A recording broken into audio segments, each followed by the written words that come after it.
Hello student, welcome to our YouTube channel commerce efficiency. आज की class में हम बैलेंस शीट का परफॉर्मा कवर करेंगे। हर एक पॉइंट को बिल्कुल अच्छे से कवर करेंगे, तो स्टार्ट से लेकर एंड तक क्लास को ज़रूर देखिए। कुछ भी पार्ट स्किप मत कीजिए, क्योंकि इसी के बेस पे जो पूरा चैप्टर हमारा चलेगा। अगर अभी तक आपने मेरे चैनल कॉमर्स एफिशिएंसी को सब्सक्राइब नहीं किया, सब्सक्राइब कीजिए, ताकि जब भी मैं न्यू वीडियोस अपलोड करूं सबसे पहले नोटिफिकेशन आपके पास जाए, आप वीडियोस को सबसे पहले देखें और आपकी स्टडी बूस्टअप हो। इससे पहले वाली क्लास में मैंने इस चैप्टर का हर एक टॉपिक बिल्कुल कंसिस्टेंसी से कवर कराया है। अगर अभी तक आपने लास्ट वीडियोस नहीं देखी, देखिए, ताकि आपकी स्टडी में कंसिस्टेंसी बनी रहे। कवर करते हैं हम फॉर्म की जो हमारे पास बैलेंस शीट आती है। बैलेंस शीट ये हमारे पास शेड्यूल 3 पार्ट 1 के अंदर है, जो हम कवर करके चलते हैं बैलेंस शीट के परफॉर्मा को।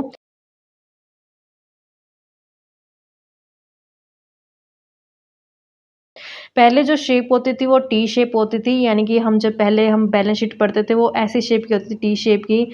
यहाँ पे हम लायबिलिटी को दिखाते थे और यहाँ पे हम असेट को दिखाते थे, जो हमारी हॉरिजॉन्टल फॉर्म में आ जाती थी। लेकिन अब ये वर्टिकल फॉर्म में आ गई, यानी अब हमने ऐसे स्ट्रेट ही बनानी है। अब पहले हमारे पास इक्विटी एंड लायबिलिटी आ जाएगी, देन असेट हेड आ जाएगा।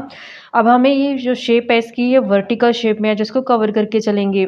तो जब हम इसको स्टार्ट करते हैं बैलेंस शीट को, सबसे पहले जो कंपनी का नाम आता है, फिर बैलेंस शीट जो एज एट लिखते हैं, क्योंकि ये कभी भी बैलेंस शीट के आगे हम एट द एंड वर्ड नहीं लगाते, जैसे हम प्रॉफिट एंड लॉस बनाते समय लगाते हैं। क्योंकि जो बैलेंस शीट होती है ये कॉन्टिन्यूटी की रिप्रेजेंट करते हैं कि बिजनेस क्या हमारा कॉन्टिन्यू चलेगा। इस कारण से इसके लिए हमें एज एट वर्ड का जो इस्तेमाल किया जाता है। तो यहाँ पे अगर कई बार क्या होता है कि यहाँ पे थाउजेंड या लैक्स या करोर्स में जब हम फिगर्स यूज़ करते हैं, तो यहाँ पे हमें फिगर्स का जो रिप्रेजेंट करना पड़ता है। तो सबसे पहले जो हमारे पास आते हैं वो आते हैं पार्टिकुलर्स, फिर आते हैं नोट नंबर। जब हम नोट्स टू अकाउंट्स प्रिपेयर करते हैं, तो यहाँ पे इस हेड के अंदर हम दिखाएंगे notes number. Figures at the end of current reporting period, current year का हम डेट डालेंगे यहाँ पे, ऐसे प्रीवियस रिपोर्टिंग पीरियड का यहाँ पे डेट डाला जाएगा। सबसे पहले हम इसमें दिखाते होते हैं इक्विटी एंड लायबिलिटी को। इक्विटी एंड लायबिलिटी के अंदर जो फर्स्ट कवर करते हैं हम, मेन हेड आता है शेयर होल्डर फंड। यहाँ पे शेयर होल्डर फंड के अंदर आगे 3 सब हेड आते हैं। सबसे पहले आते हैं शेयर कैपिटल। शेयर कैपिटल में हम कवर करके चलेंगे सारा जो हमारा प्रोसेस होता है कि हमारी नॉमिनल कैपिटल क्या होती है, जिसे हम अथराइज या रजिस्टर्ड कैपिटल के नाम से जानते हैं, सब्सक्राइब कितनी होती है। तो ये सारा पूरा प्रोसेस है अपने आप में, तो एक एक करके हम कवर करेंगे जब इसके एक्सप्लेनेशन को देखेंगे। उसके बाद रिजर्व्स एंड सरप्लस आते हैं, जितने भी हमारे पास रिजर्व्स होते हैं, चाहे वो जनरल रिजर्व हो, सिक्योरिटी प्रीमियम हो, कैपिटल रिडम्पशन रिजर्व हो, तो सारे के सारे रिजर्व्स को हम यहाँ पे शो करके चलेंगे। इसका एक्सप्लेनेशन आएगी बच्चों, तब मैं उसमें आपको एक एक चीज़ है उसकी कवर कराऊंगी कि किस हेड के अंदर कौन सी चीज़ें हैं जो हम शामिल करके चलेंगे। नेक्स्ट आते हैं money receive against share warrant. तो यहाँ पे money receive against share warrant का मतलब क्या होता है कि कई बार जब कंपनी को पैसे की ज़रूरत होती है, तो कंपनी एक ऐसा फाइनेंशियल इंस्ट्रूमेंट इशू कर देती है, इशू करके उसके अगेंस्ट जो पैसा ले लेती है। तो वहाँ पे जो इशू किया जाता है सर्टिफिकेट, वो फ्यूचर की डेट का होता है। उसमें लिखा जाता है कि आपको फ्यूचर किस डेट का जो इक्विटी शेयर दे दिए जाएंगे। पैसा तो उसने आज ले लिया कंपनी ने, लेकिन जो शेयर्स है वो इन फ्यूचर की डेट में उसको दिए जाते हैं।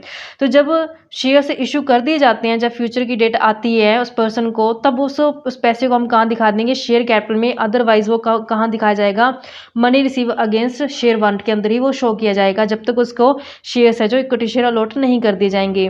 नेक्स्ट आते हैं share application money pending allotment. Share application money pending allotment में वो अमाउंट आती है, कई बार क्या होता है कि हम एप्लीकेशन मनी मंगवा लेते हैं। एप्लीकेशन मनी मंगवाने के बाद जो हमारा अकाउंटिंग ईयर क्लोज हो जाता है 31 मार्च के बाद, जो हमारी अलॉटमेंट है जो मंगवाई जाती है, तो यहाँ पे वो इस हेड में दिखाई जाएगी share application money pending allotment के अंदर। नेक्स्ट कवर करते हैं non current liability. Non current liability ये वो लायबिलिटी होती है जिसका टाइम पीरियड होता है मोर देन 12 मंथ होता है, यानी कि 1 साल से ज़्यादा टाइम पीरियड होता है इसका। तो इसमें हम कवर करके चलेंगे लॉन्ग टर्म बोरोविंग्स को, जैसे डिबेंचर्स हो गए हैं, बॉन्ड्स हो गए हैं, तो लॉन्ग टर्म लोन्स वगैरह हो गए हैं, तो सारे इसमें कवर करेंगे। डेफर्ड टैक्स लायबिलिटी आती है, अदर लॉन्ग टर्म लायबिलिटीज आती हैं, और जो लॉन्ग टर्म के प्रोविजंस होते हैं उनको हम शामिल करके चलेंगे। करंट लायबिलिटी ये वो लायबिलिटी होती है जिसकी पेमेंट कंपनी को विद इन 12 मंथ है जो करनी पड़ती है, यानी कि विद इन ऑपरेटिंग साइकिल है जो कवर करनी पड़ती है। तो यहाँ पे जितनी भी 12 मंथ से कम की ड्यूरेशन होती है, यानी कि जितनी भी ऑपरेटिंग साइकिल से कम की ड्यूरेशन होती है पेमेंट करने वाली, तो सारे के सारे हम करंट लायबिलिटी के अंदर शामिल करते हैं। इसमें सबसे पहले हम कवर करके चलते हैं शॉर्ट टर्म बोरोविंग्स को, जो हमने शॉर्ट टर्म जैसे बैंक ओवरड्राफ्ट वगैरह लिए होते हैं। तो ट्रेड पेबल्स आ जाते हैं, अदर करंट लायबिलिटीज आ जाती हैं, और शॉर्ट टर्म प्रोविजंस आते हैं। तो यानी कि मेन करंट लायबिलिटी उसके अंदर 4 हमारे सब हेड आते हैं। तो ये हमारे पास आते हैं इक्विटी और लायबिलिटी का हेड, उसका हम टोटल कर देते हैं। देन हम कवर करके चलते हैं इसकी असेट को। असेट में मेन हेड आता है नॉन करंट असेट का। नॉन करंट असेट में क्या होता है कि हम कवर करके चलते हैं property, plant and equipment and intangible asset को। यहाँ पे पहले हम देखते थे टेंजिबल और इंटेंजिबल हेड डालते थे, लेकिन अब हमें किस नाम से दिखाना होता है इसको, ये प्रॉपर्टी, प्लांट एंड इक्विपमेंट के नाम से जो दिखाएंगे। तो इसके अंदर हमें टेंजिबल और इंटेंजिबल दोनों ही कवर करनी होती है। एक टेंजिबल जो होती है यानी प्रॉपर्टी, प्लांट एंड इक्विपमेंट के नाम से दिखाते हैं, जिसे उसमें कवर करती हैं। प्रॉपर्टी, प्लांट एंड इक्विपमेंट आ जाते हैं, इंटेंजिबल असेट आ जाती हैं, कैपिटल वर्क इन प्रोग्रेस आ जाती है, इंटेंजिबल असेट अंडर डेवलपमेंट को कवर करके चलती हैं। फिर उसका नेक्स्ट आते हैं नॉन करंट इन्वेस्टमेंट जो होती हैं, आती हैं हमारे पास, जो लंबे टाइम के लिए होती हैं, हमने इन्वेस्टमेंट की होती हैं। डेफर्ड टैक्स असेट होती है, लॉन्ग टर्म लोन्स एडवांस, ये वो लोन एडवांस होते हैं जो कंपनी द्वारा दिए गए होते हैं। अदर नॉन करंट असेट्स आ जाती हैं, इनको छोड़ के जो कोई अदर बच जाती है लॉन्ग टाइम के लिए, वो अदर नॉन करंट असेट के अंदर कवर करेंगे। करंट असेट ये वो असेट होती है जिनकी टाइम पीरियड जो होता है विद इन 12 मंथ हमें रिसीव का टाइम होता है, कि हमें जो असेट होती हैं विद इन 1 ईयर के अंदर अंदर जो रिसीव हो जाएंगी। नॉन करंट में क्या होता है कि हम एक बार परचेज कर लेते हैं, एक बार इसमें पैसा लग जाता है तो लंबे टाइम तक इसका जो इस्तेमाल किया जाता है। लेकिन करंट असेट में क्या होता है, इसके अपोजिट होता है कि हमें इसकी जो रिसीवमेंट होती है, रिकवरी होती है, जो हमें विद इन 1 ईयर हो जाएगी। तो इसमें कवर करके चलते हैं करंट इन्वेस्टमेंट को। नेक्स्ट इन्वेंट्री को।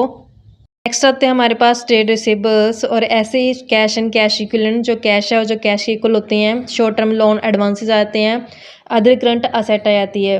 तो यहाँ पे हमें थोड़ा सा चेंज बताया गया। चेंज क्या है कि जो हम पहले फिक्स्ड असेट नाम से इस्तेमाल करते थे वर्ड, अब उसकी जगह हम इस्तेमाल करेंगे property, plant and equipment and intangible asset है जो इस्तेमाल किया जाएगा वर्ड। ऐसे जो टर्म टेंजिबल असेट थी, अब उसको रिप्लेस करके हमने क्या नाम दिखा देना, प्रॉपर्टी, प्लांट एंड इक्विपमेंट के बारे में। तो इस तरीके से ये प्रोफॉर्मा था बच्चों। इसके बाद जो हम कवर करेंगे नेक्स्ट क्लास में, कुछ बहुत इंपॉर्टेंट चीज़ें हैं जिसमें पहले कुछ अलग नाम से दिखाते थे, अब जो बैलेंस शीट में कुछ चेंजेस कर दिए गए हैं, तो अब वो नेक्स्ट क्लास में कवर करेंगे। ऐसी रेगुलर वीडियो देखने के लिए आप मेरे चैनल कॉमर्स एफिशिएंसी को सब्सक्राइब, लाइक एंड शेयर करें।